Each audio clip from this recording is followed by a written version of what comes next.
कुछ सुनन आए हो तो ये मत सोचना कि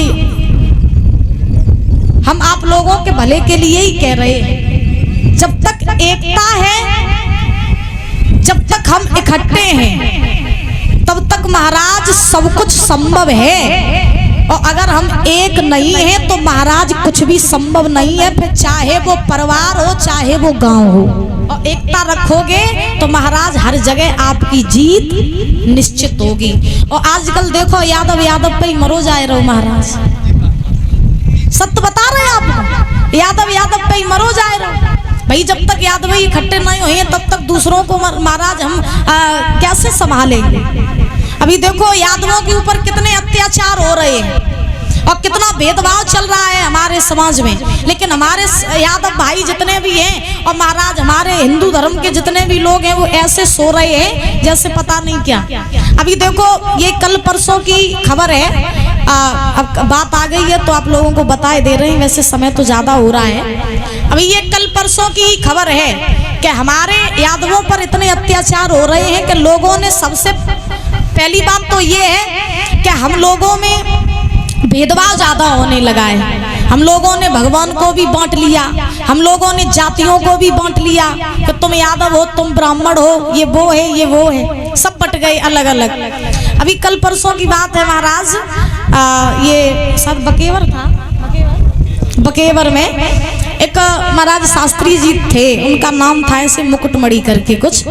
तो वो बकेवर में महाराज कथा कहने गए ब्राह्मणों में, शायद आप लोगों ने देखा हो, सुनिए आप लोगों ने।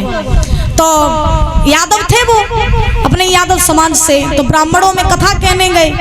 और देखो जब ब्राह्मणों में कथा कहने गए तो ब्राह्मणों को जब पता चली कि ये यादव हैं तो महाराज उनके चोटी भी काट दी गई उनकी, और एक और रहे उनके सर के बाल भी गंजा कर दिया उनको।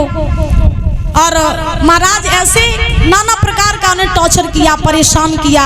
एक ब्राह्मणी महिला ही थी ब्राह्मण जाति की, तो उसने अपने मूत्र के द्वारा महाराज उस जो यादव भाई थे हमारे कथावाचक, उनके ऊपर अपने मूत्र का छिड़काव किया। अब बताओ हमें यहाँ एक होना है या नहीं होना है?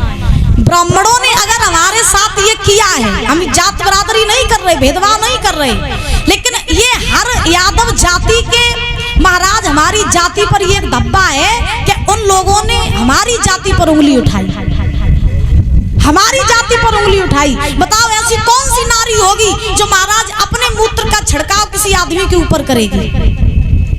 और आज भी अगर तुम सो रहे हो, आज भी सो रहे हो, तो हम इस व्यासपीठ से बैठ के कह रहे हैं कि जो यादव आज भी सो रहा वो यादव के नाम पर कलंक है।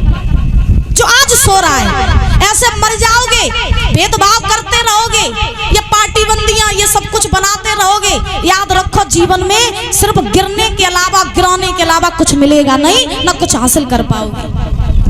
अगर आज हमने कुछ नहीं किया तो जिंदगी भर यादव ऐसे ही महाराज मरते रहेंगे, ऐसे ही गिरते रहेंगे, न कोई जाति रही है और न कोई धर्म रही है। अब आप लोग सोच लो कि आप लोगों को क्या करना है। अगर ऐसे जब भाई यादव यादव ही अलग हो रहा है, एक दूसरे पे यादव यादव ही कटो जाए रहो, तो फिर बाकी के तो मजा लिए। बताओ भाई, सोचने वाली बात है। बुजुर्ग हमारे जितने बैठे हैं, जब तक हम खुद नहीं करेंगे भाई, जब तक हम में एकता नहीं होगी, हम ही जब एक जाति के एक नहीं होंगे तो फिर दूसरी जाति वाले तो हम लोगों को गिरा के चले ही जाएंगे, बुरा भला बोल के चले ही जाएंगे। इसलिए हम लोगों को अभी सावधान होना है और बड़े भाव से रहना है, एकता बना करके रहो, चाहे गांव में रहो। और ये मत सोचना कि हम ऐसे बोल रहे हैं गांव के लिए, क्योंकि आज सुबह से ही हम देख रहे हैं इस गांव में भी, जहाँ देखो वहाँ लोग एक दूसरे का बुरा सोच रहे हैं, जहाँ देखो बुराई कर रहे हैं। ऐसा नहीं करो, देखो इंसान हो, एकता से रहो और बड़े भाव से रहो तो और अच्छी बात है। एक परिवार, एक गांव, और ये तो फिर भगवान का नाम है भाई, इसमें भी भेदभाव करना तो फिर गलत बात है। हमें नहीं मालूम है कि भगवान ने हमें इस धरती पर क्यों भेजा, क्योंकि हम जब बोलते हैं तो अपने परिवार की भी नहीं सुनते हैं। हमें क्या पता कि प्रभु ने हमें जन्म दिया हो तो इसीलिए दिया हो कि तुम धरती पे जाओ तो कुछ बताओ। और हम जब व्यासपीठ पे बैठते हैं तो ना हम कोई रिश्ता देखते हैं ना कोई नाता देखते हैं, क्योंकि हमें भगवान ने अगर बोलने के लिए कुछ दिया है तो हम वही बोलते हैं जो सत्य है। जिसको बुरा लगे लग जाए, लेकिन हाथ जोड़ के मेरी आपसे एक ही विनती है, अगर 7 दिन की दक्षिणा कुछ देना चाहते हो, एकता जरूर बनाओ। एक गांव में रह के, एक परिवार में रह के किसी भी प्रकार का कोई भी भेदभाव न करो। तो यही चाहेंगे, अगर और जहाँ तक भी मेरी आवाज पहुंच भी रही हो इस साउंड सर्विस के द्वारा, तो हो सके तो समझ जाना, ना तो फिर हम तो चिल्ला ही रहे हैं। बोलो गोविंद भगवान की।